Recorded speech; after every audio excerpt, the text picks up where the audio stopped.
People keep asking me, what's our favorite car at the Grand National Roadster Show? Well, we're kind of partial to this one. If you've been following our channel, you know we built it, so it's pretty cool.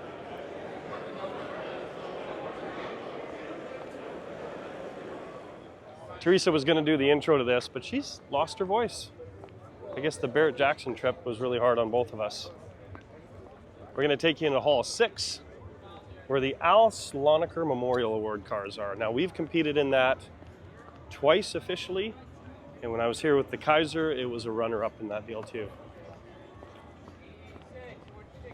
This is becoming quickly one of the most important awards to win in the whole industry, and it has brought an eclectic grouping of cars this year, to say the least. We got everything from a Volkswagen thing powered by a Porsche to an ultra traditional, beautiful 32 three-window to, oh my God, I think that's a Pantera. Let's spend a few minutes and have a look at all of these. 1973 Pantera, supercar, powered by a single overhead cam aluminum Ford. Leather interior, hidden roll cage, must have air ride. It's kind of obvious because it's sitting on the ground. Good looking color. Not what you would expect to see here, but look at it. Totally awesome.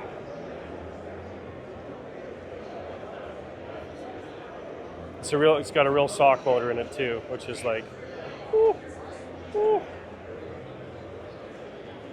Where are you taking me? One of the more competitive cars, I think, in this whole thing. And I'm only judging by the outside of the display, so I don't have my judge's sheet with me. I don't have anything telling me, but I know that from the outside of the display, I can tell there's a lot of workmanship in this car. Absolutely killer.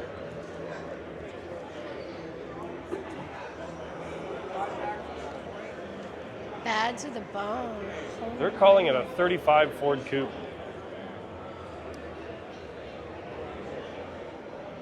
Has some semblance of 34 Ford from the back, but you can see the difference up front here. They drove it in bare metal to prove that everything worked before they tore it back down one last time and made it this shiny.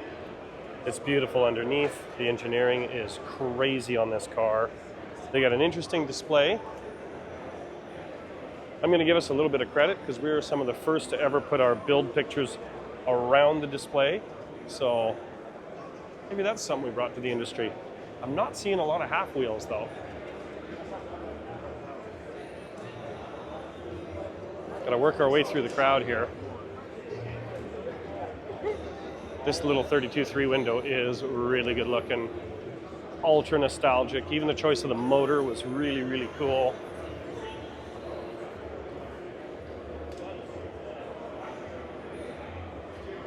An old overhead valve, 6-cylinder.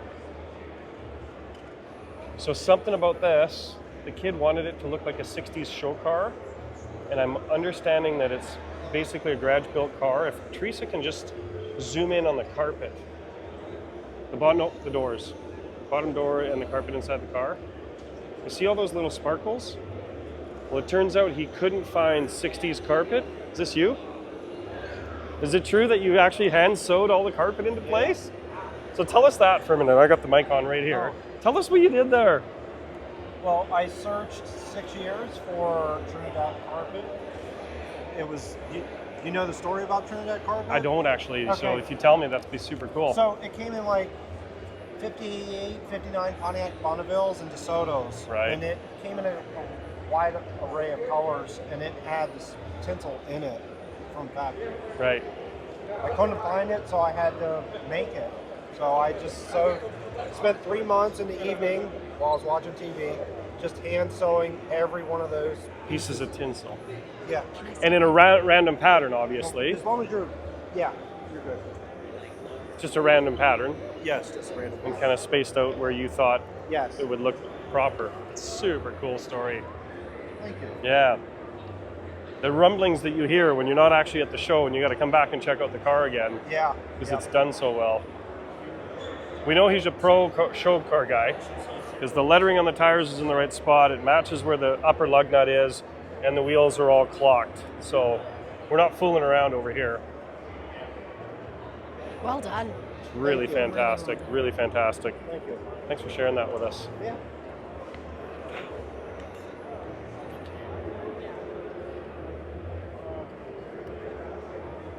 Now, probably the most odd car in the whole display,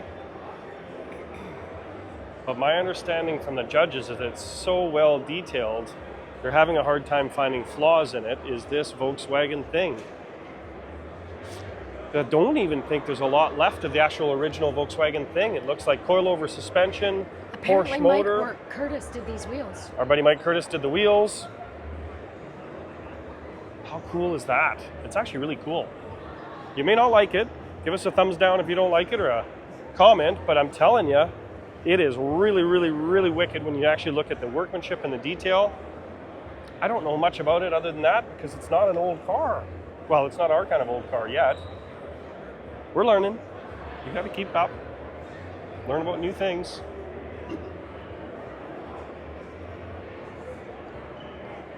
Beth Myers owns this car. Her husband has a car in competition to win America's Most Beautiful Roadster. And they had this built by Eric Black. The car is absolutely stunning. Going to be hard to find a flaw in this one. Beautifully, beautifully detailed. My understanding, again through word of mouth, is that the actual drums are part of the actual wheel. It's all one piece.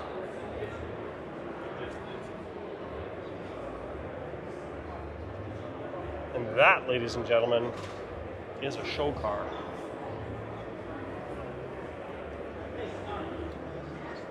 What you're not expecting to see at a show like this, and in competition like this, is a tractor puller. How about this for a repurposed race This is truck? a BC boy. Yeah. From right here at home in BC. See, look, if you look at the door panels, that's when it used to actually be a tractor puller. So the owner stopped racing after a while. It sat for a long time, and he decided to go over the whole thing again and turn it into kind of a burnout street machine. Check it out with twin blown big block Chevys. Something that you'll have to look at here. Teresa, zoom in on the interior there.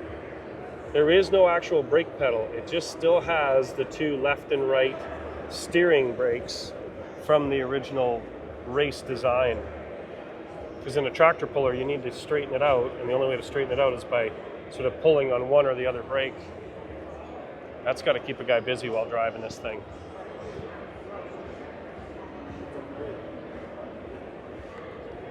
And there is a chance it started out as this very truck right here.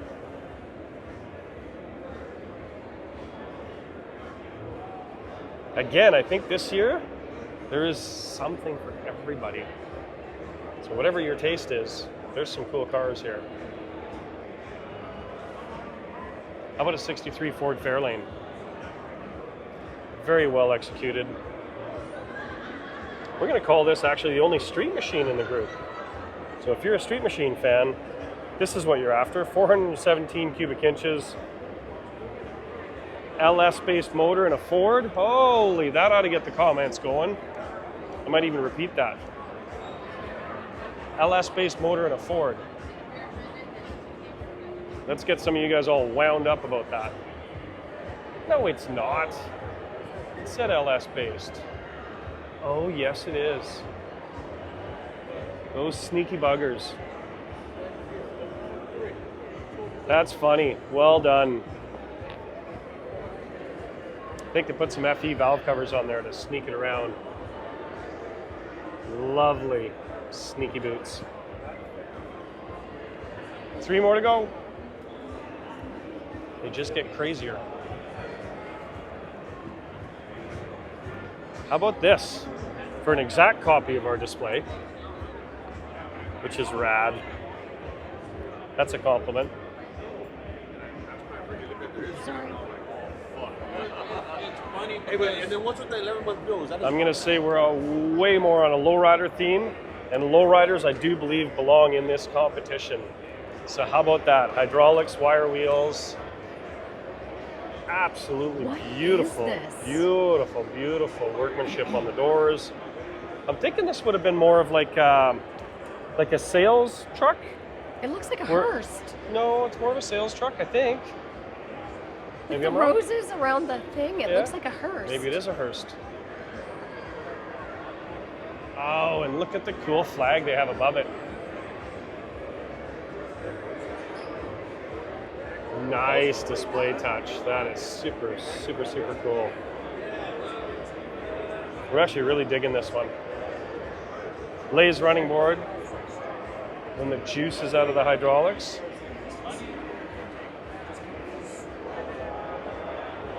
Deadly. I want to know what it started out as. We don't have time for that if you're trying to move quickly.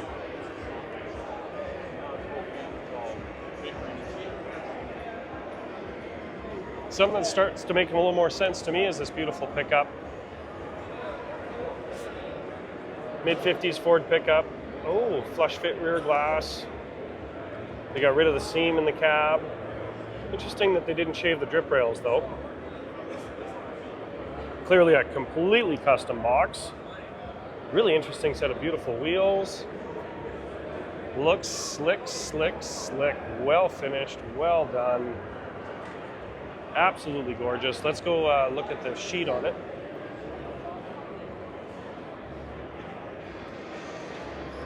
Yeah, How you doing? good. Good. Watch you guys on Oh, well, thanks. We're filming right now, actually. I didn't know you, but Thank you. This one's got an Art Motion chassis, Tri-5 FE they're calling it. Borla injected, newer over kit. a million times going up to Revelstoke. Yeah, oh yeah, there you go. Yeah, so how about a multi-stack injected, newer Coyote motor. It's really, really cool what they did with the box sides. The rear fenders actually have a changed shape to them, which is cool. So if you look at the rear fender, it no longer looks like the original fender. It's that ribbing is kind of the original style of ribbing, but it's made narrower, maybe shrunk a little bit, I'm not sure. And then that beautiful shape that they added to it. That's a kick-ass truck. It's really cool.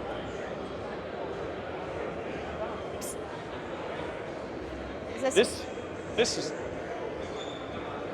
This is interesting one. 32 GMC it says. So I did not know they made a GMC coupe, and maybe these guys are playing games like we do with the Cougar and stuff we reinvent. Oh, it's definitely got a GMC motor. It's wicked. Yeah, so maybe that's the premise here. Because it sure looks like a 3-window Ford coupe here. Yeah, these guys are fooling around. It's actually really well done, well orchestrated, gorgeous show car. They haven't missed any details other than maybe grinding the block a little bit more and showing it off just a little Super bit. pretty. Let's read up on it so we know what we're talking about. 302 GMC, there we go. That's the motor. They're still not saying what kind of car it is. Yeah, I'm going to say it's a 32 Ford 3-window for sure. It just identifies as a GMC. Well done, well done. My son will like the shaved tires. Wait, when you park it, that color is exquisite on this car. And a manual gearbox. Yeah, gotta love a guy who puts a manual gearbox in his car. Or a gal that can actually drive a manual gearbox. Saving the best for last, or maybe? But probably one of the strongest competitors here is Andy Leach's Cal Automotive Creations, or a Bell they're calling it.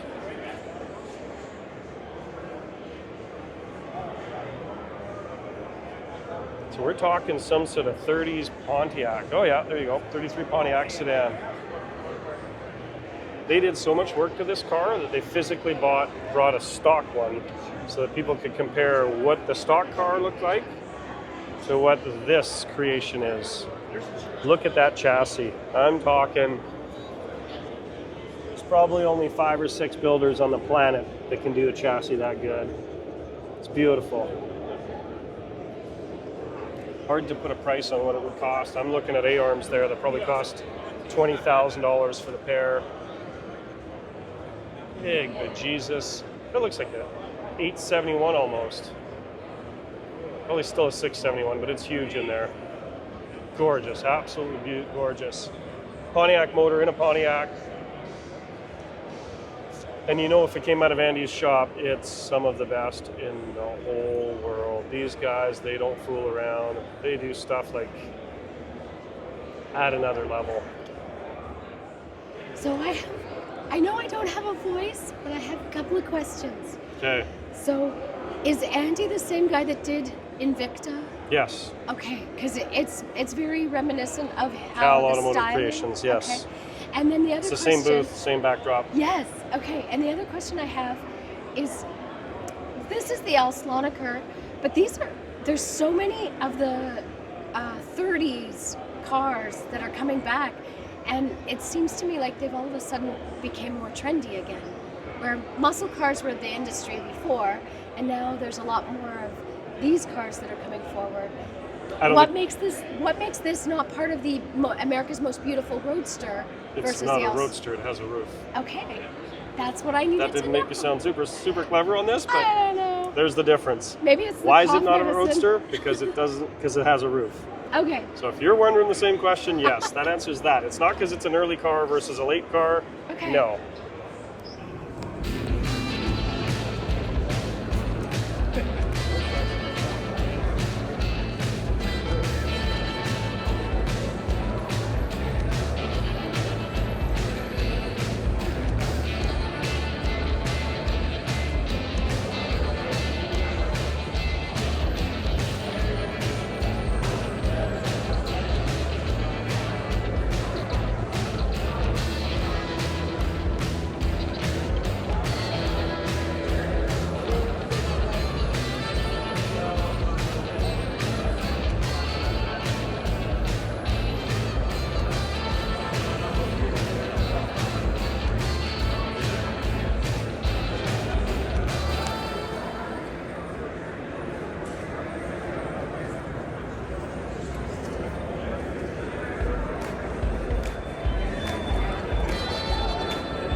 And that's a wrap for the Al Slonaker Contenders. I can't, my arms aren't long enough. There you go. And that's a wrap for the Al Slonaker Contenders. We don't know who's going to win, but stay tuned. We'll figure that out tomorrow. It's pretty awesome.